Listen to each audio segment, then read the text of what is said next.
The boy passed out from the pain. Suddenly there was a banging sound outside. People thought the rescue team was coming, wanted to let them in, but the sheriff stopped them. They are not people and they are not here to help. Then everyone calmed down. But just when the sheriff rested, Mike curious to take down the front of the car bodyguard. At that moment there was a shocking scene.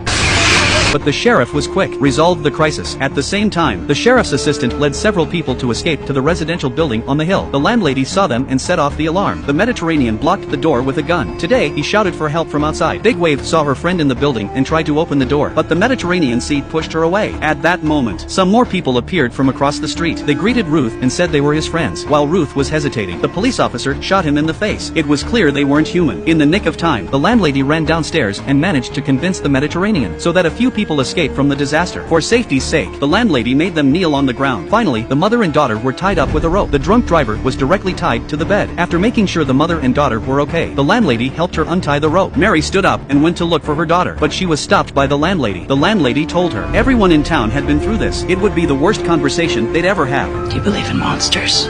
Mary is momentarily stunned. On the other hand, Ruth is tied to a chair. A creepy man approached him. Ruth shivers in fear. Luckily, Big Wave came to her rescue and told Ruth that he didn't mean any harm. It's just that he's been here too long. Because at night, demons appear, disguised as your family or friends, asking you to open the door for him, and eventually you will become their food. On the other side, the drunk driver was lying in his hospital bed, confessing. The woman leaned down to comfort him and said it wasn't his fault. But the next moment, the drunk driver died reluctantly. However, the woman did not stop. Just see her panic and take out the scalpel slowly towards the drunk driver.